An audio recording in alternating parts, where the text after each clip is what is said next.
Good morning, everyone, and welcome to today's webinar titled Mitigating Risk with Effective Information Governance.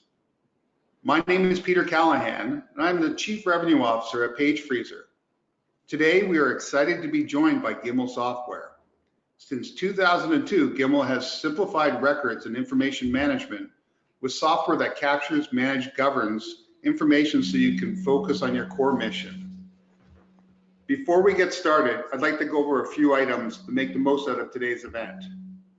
Throughout the presentation, feel free to submit text questions to today's presenter by typing your questions into the questions section of the control panel. You may send in your questions at any time during the presentation.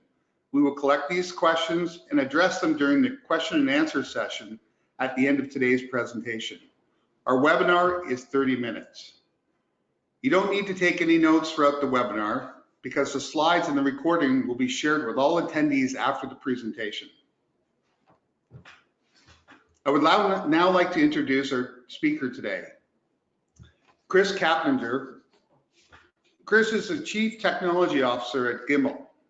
Chris has been serving the enterprise content management industry in the creation, delivery, and support of enterprise content management software since 1995. Working as a consultant, software engineer, and executive at multiple ECM companies, he has experience in delivering quality software products to a rapidly growing and changing industry. Chris, thank you for your time and joining us today. I'll hand things over to you from here. Okay, that sounds great. Hopefully you can hear me. We can. All right, excellent. Yeah, well, thanks for inviting me here today to talk about information governance. Much appreciated. So when I'm talking about information governance, one of the things that I like to mention is I'm really focused on content, not necessarily all information or data inside of an organization. Content is typically Office documents, maybe Word, Excel, PowerPoint, PDF files. It could be email. Files like that. These could exist inside of cloud repositories, Microsoft Exchange, Office 365 Box, and other places. Which really comes to the challenge of information governance is you have information in these multiple repositories. How do you manage all that content? How much content is it? Do you even know what that is? How much of that content is a record, a business record that truly needs to be kept track of and managed according to some regulation or legal reason? A lot of times there's no clear governance around how to use or upload content to most of these places. And then finally, can you find what you're looking for when you need it? Do you have that information there? Are you going to be able to make those key business decisions when they're needed, when you need to make them?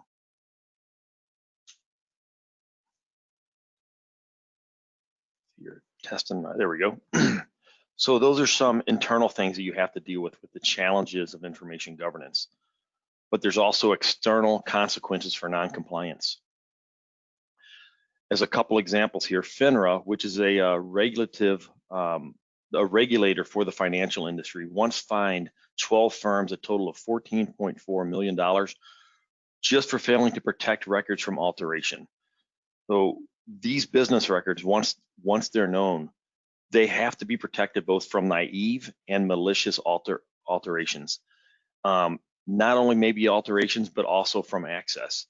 You know, the fact is anymore, it's not whether or not you're going to have a cyber attack or some malicious person, whether it's internal or external, accessing your data. It's going to happen at some point in every organization. So the key is getting data protected. So when they do get in and they do get there, they only have access to certain amounts of data, and the key information really is protected. Another instance is a single California company once paid $10 million simply for the failure to destroy personal records. Records need to be kept and destroyed according to law, especially with the growing amount of privacy regulations. It used to really be, you know, you need to keep something long enough, but now you really have to also understand records need to be destroyed. It might just be a request, maybe not so much in the US, but in Europe, you have a GDPR. Records have to be disclosed on what you're keeping about different individuals. You have to know what they are. You have to understand when they need to be destroyed. So back on the other side of things, of not keeping things long enough, you can have fines there as well, whether it's for regulatory reasons or legal e-discovery cases. Another example here is SEC, NYSE, and NASD once fined 5 firms $8 million for failure to preserve email communications. Why do these need to be preserved? Well, they need to be preserved for, like I said, legal reasons or regulatory reasons. You can't just let somebody delete email anytime they want. It has to be done according to a schedule.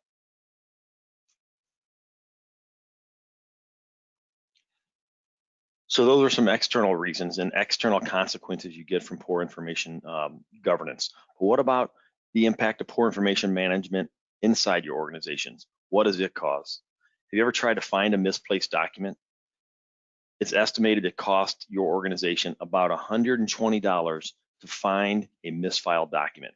That could simply mean the document was put into the wrong folder, whether electronic or a physical folder. It's also estimated that professionals spend about 20% of their time searching for information. So you have to think about that and think about if you really spend 20% of your time searching for information and that cost is $120 to find a misfiled document, how much is that actually causing our organizations year to year just on not being able to find the right information at the right time? One other statistic on here is about lost files. So we have $120 to find a misfiled document, but if it can't be found, it's also estimated your organization will spend about $220 reproducing a lost file. So you think about how many files are lost in any one year, the number gets staggering on what an organization is paying just for poor information management. And the last consequence that I'm going to cover here, something that's very important, is the litigation risk associated with poor information governance. It's estimated that about 75 to 80% of information is considered rot. This is redundant information, obsolete information, and trivial information. Simply, it's information that your organization probably does not need. Out in the world where I've been, I've seen this grow actually higher than 75, 80%. I've also seen it being a lot lower. If you start thinking about your old network file servers, this is probably a case where there's just going to be tons of it. Information that is totally, at this point, worthless to your organization. And then if you start thinking about the high cost of e-discovery, e-discovery is not just the ability for an attorney to go through and look for certain information. It's about the cost of actually doing the searches and delivering that information. If it's $3 million per case on average, and we think about 75 to 80% of information be considered rot, how much money could we actually save in e-discovery cost if we were only dealing with the important information your organization had? So let's look inside of a typical enterprise. Probably much like your organization, much like my organization, very much like almost every one that I go into and I help. Retention is managed disparately or not at all. And retention by I mean the rules that are set up to how long I'm going to keep something and when and how I'm going to destroy it when it's time. Even if it's managed, every single repository out there usually has a different set of rules about the information in there and a different process for destroying that information. It causes records managers to take much more time than they really should just to do the task of the disposition process once information should be destroyed. Yeah, physical records exist outside of the infrastructure. This is outside the electronic infrastructure. This may simply be files in a file cabinet that only one secretary might know about. It might also be information stored by external organizations such as Iron Mountain. You've got that information, but nobody's tracking it. It's not associated with the rest of your data. It's just another disparate repository out that's not being managed. You have transactional systems that are hard to use. They're hard to use because they're not connected into everything else. The searches aren't consistent. When you're looking for data, you want to find all the data, but the transactional systems are usually separate and disparate and doing their own thing. Compliance teams don't have a simple view of the records inside the organizations. They have to go to each individual system or maybe each department and talk to the department heads about that information to start getting a view, but they have no way to centralize it in one dashboard to see it. And just in general, information is scattered and difficult to manage everywhere inside of a typical enterprise. And ultimately, it comes down to managing information isn't your core mission. When you go to an organization, everybody has a job to do, not just the individual jobs, but the organization has a job to do, a product to deliver. Their core mission isn't managing that information. But still yet, you have to manage information across repositories. They might be stored in physical locations, digital repositories in different formats. You need to restrict the accessibility to it, especially with the privacy rules that are being brought up today, not just throughout the world, but even in the United States. And each individual state is now creating privacy regulations that we must adhere to. There needs to be consistency. One of the best things that you can do if ever approached by an organization, a regulative organization or a legal case or anything, is being able to provide consistency on what you did and why you did it. And this comes down to something we always call a file plan, which I'll talk more about in a minute. But it helps you get your records in order, where they at, and get them to conform to the same life cycle. Again, it's not your core mission to do something like that. You're going to need help. When we think about transactional content and bringing that into the policy, think about the content in your ERP systems. Maybe it's SAP. You have information and contracts and all this information, invoices being generated by these systems. But are they tracked with all the other information, or do they sit out there disparately in that ERP system where only the people who can use that ERP system can actually see the documents themselves? Okay, so that's a lot of me talking about the the problems that exist out there today. But what we really want to get to, and I think the reason I'm probably here today, is to talk about where we need to go and how we start fixing these problems. So what I'm going to do is just spend the next 5 to 10 minutes here talking about the steps to success and how do we get to be more successful. So let's talk about where our content should be. Build this slide out here. Most likely your organization has established a set repository for specific content, whether that's Office 365 box, maybe it's a larger internal ECM system, more of a legacy type system like FileNet or Documentum. There's an established policy most likely about where information should go and which of these repositories the information should be stored in. But if nobody knows what it is, that means there's not a file plan and it hasn't been published. What a file plan is going to do, it's going to determine which information should get stored in which location, how it's going to get stored in there, what's the taxonomy around it, how long should it stay, what's the retention period, when should it be destroyed, or maybe not destroyed, but the process of disposition. Disposition may not mean delete it, it may mean move it somewhere else, it may mean to archive it. That file plan takes care of all of that. It specifies exactly what should be done and where that content should be.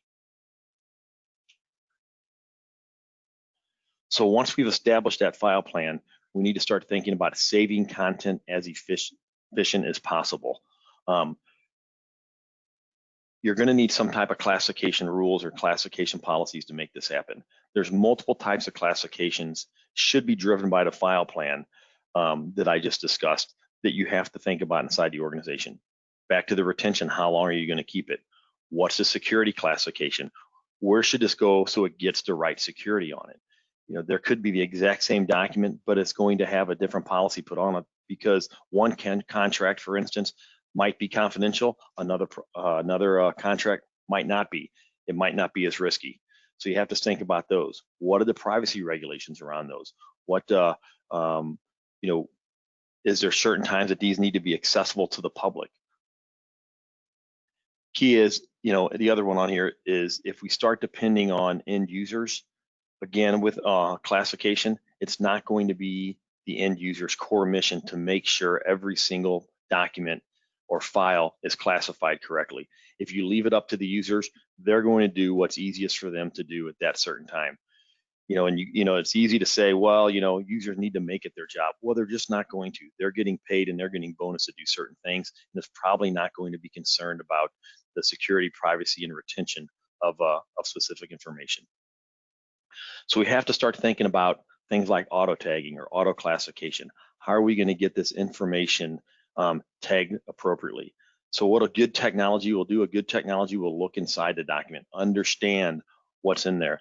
With artificial intelligence today and semantic processing, natural language processing, and deep learning, we can start to look at a document, understand what the document is, where its classification should be, what security should be put on it, and how long we should keep it. Technology is getting better and better.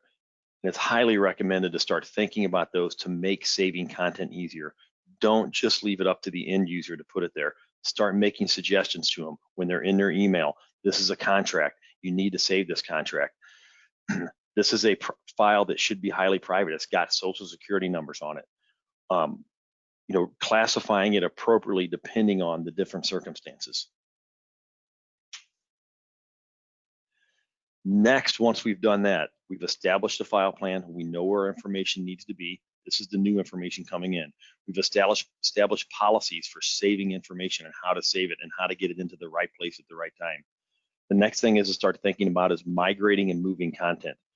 And reality is, even if you've got these great policies, I'm now using Office 365 or Box, and I'm putting information in, I'm putting it to the right folder, I'm getting it tagged with all the right classification, you're still going to have terabytes, if not petabytes, of information inside the organization that is sitting out there with no policies around them. You need to start thinking about migrating this content or moving it.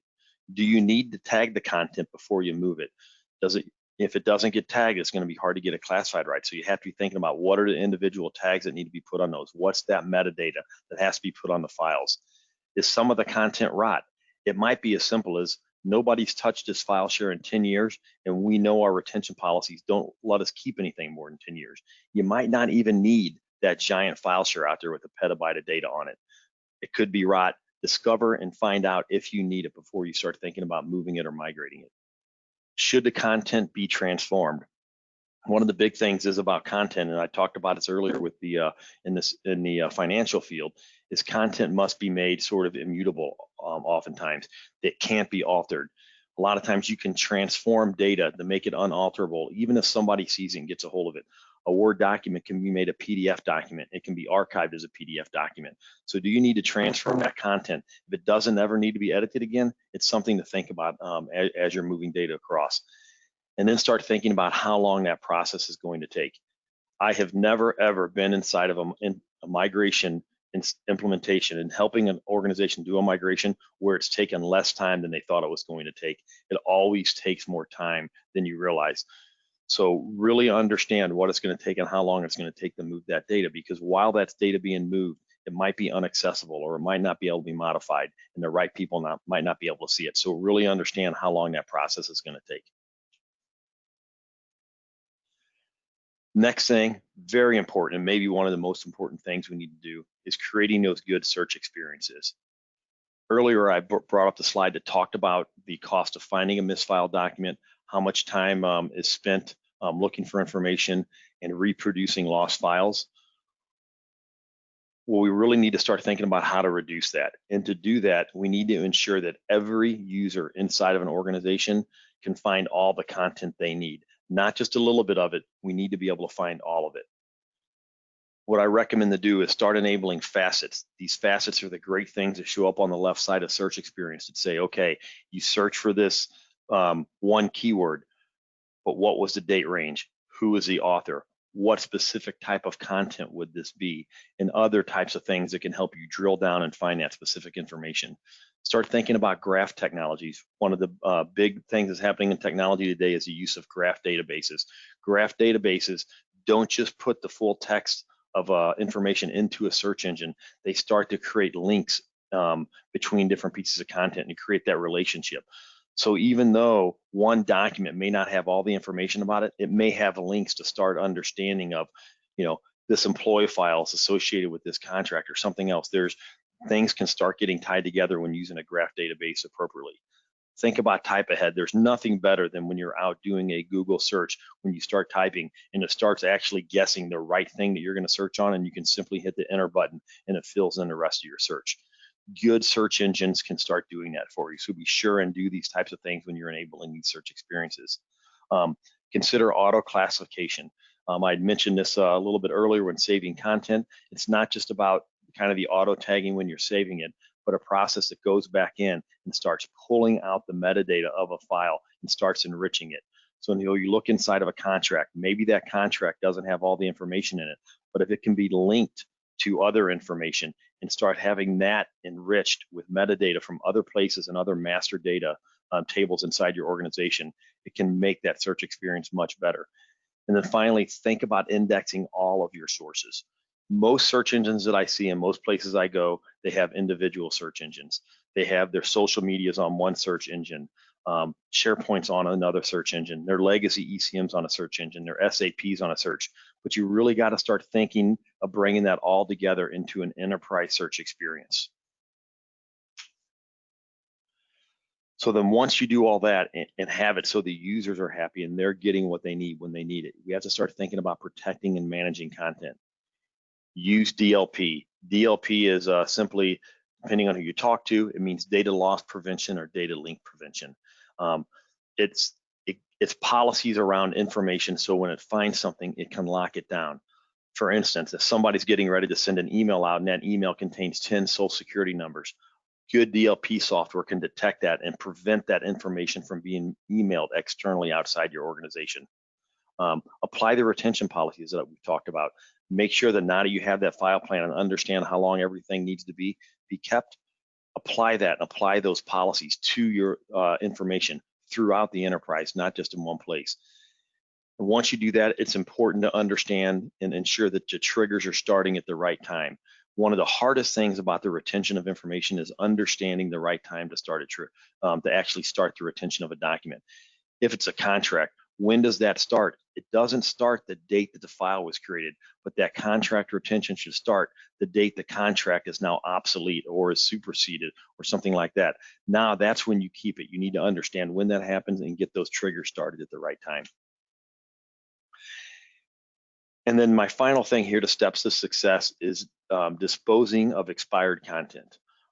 Disposition is very important, especially when it comes to legal, especially if you ever would, for some reason, have to go defend yourself in court. You need to be able to have review processes to ensure that somebody's looking at data and just having an overall, sort of a thumbs up. It's okay to destroy this data now. You need to schedule review periods and you need to execute on them. So if you're reviewing content once a quarter, make sure it's happening. If it's once a year, make sure it's happening. Get the process of doing it. Make it part of the business that is going through the disposition process. And then finally, it's the creation and the saving of what we call disposition certificates.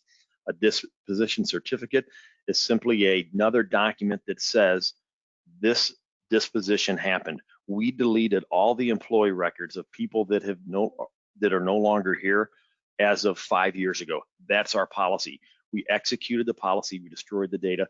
Here she reviewed it. You can even go as far as, and it's something we can do with our software, is to give some ideas of how many documents were deleted during that period of time. It's important to have that because that's how you ultimately defend yourself after you get all the policies in place. Okay, so that's sort of how I would do it, sort of the steps that I go through when I'm doing this. One more thing I really want to talk about on this is that, managing information isn't your core mission, but I do want to come back and mention and kind of give some, bring our company to light. It is the mission of Gimbal to be able to do this. Our organization was founded in 2002. We've deployed our software to do this in over 14 countries. We have a global network of partners and we have over 500,000 licensed users. Would love to help you out and would love to hear from you at some point and help you get started in your journey. Thank you. All right. Thank you, Chris, for sharing your information governance insights with us. We'll now answer the questions that were raised during the webinar. As a reminder, you can still submit questions through the questions panel in your attendee control panel. And because we've received so many questions, if we don't get a chance to answer all of them live here, we'll make sure we follow up with each and every one of you directly. And lastly, if you have a number of questions or would prefer to have a conversation, just type in the questions pane, give me a call, and we'll arrange a time for a direct conversation. Okay, Chris, let me see. Our first question here is, what tools on the market support managing your content sources under a single file plan? Well, I'd love to tell you that there's just one tool, Gimel, but in reality, there are multiple tools that do it. Really, the focus on here is what repositories and what are the different sources that you need to manage your information across. Gimel, we're really focused on ECM repositories such as SharePoint inside of Office 365 or on-premise, Box, legacy ECM repositories such as FileNet and Documentum and OpenText. That's our focus. But regardless of what that is, there should be you should be able to find software that centrally manages that. But if you have that problem, we'd love to talk to you because it's a good chance that we can handle that for you. Okay, that's great. And if, for the person who asked the question, if you'd like to have a conversation directly with Chris, just say, give me a call. All right, the next question here is, what steps can we take to make our content more indexable via auto classification? Yeah, that's a good question. There's really two ways for making sure things get indexed properly. One is there is always going to be a certain amount of information when you're putting content in that you have to ask the end user for. So maybe it's something simple like an account number. Somehow they're going to probably want to link that information. So make sure you're asking the end user the right amount of questions. But the problem you have is making sure you don't ask them too many questions. Because if your user saving something and they decide that it's burdensome to answer all the questions, they're going to quit answering them. So at that point, you start deploying sort of AI and auto classification techniques. And this is where I was mentioning earlier about the ability to enrich data and start to link data together. It's something we can help with, is understanding you're saving this, but it may be associated with master data somewhere else in your organization. And when you can get all that linked together, it can start making the entire world of search much easier. Excellent. Okay. Next question is, what kind of reporting capabilities should we expect with regard to record disposition? I think the biggest thing on reporting is you have sort of internal and you have external. So from an external standpoint, one of the last things that I mentioned in the webinar is what we call a destruction certificate. This, essentially, when it comes around to true business records, true business records are going to be your employee files, your contracts, your financial data. Those are going to be your true records. Make sure that when you're destroying and going through that process, that was destroyed at the right time. Have that certificate that says I did it and I did it on this date. Internally, it might be good to know and good to have reporting just for your internal purposes to understand what's no longer needed in your organization. So it's probably not so much about the reporting, but on the front side of the file plan that determines when it's time to actually go through that process and when can you and when should that information be available. That way maybe a user is looking for employee records that existed on somebody that hasn't been there in 10 years. They need to understand if we're doing our job, that information is no longer available. We're not even allowed to keep HR data that long. Okay. And I think we have time for one more question today. And this one, I believe, is from a PageFreezer customer. They say, we have a lot of unstructured data archived with PageFreezer. How can this work with that? Well, that's one of the things that Gimel and PageFreezer are hoping to do, is to start working together to do this. So with unstructured content, obviously in the world of what PageFreezer is doing, everything coming in is unstructured.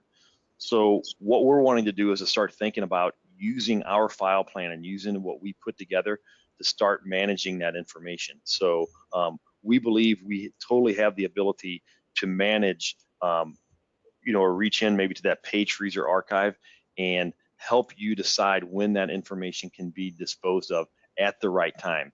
We think we can do it. And I had mentioned a lot about the auto classification, the auto tagging, things like that. When we start using those technologies, we can actually start to apply that information to the file plan without any other work. Oh, excellent.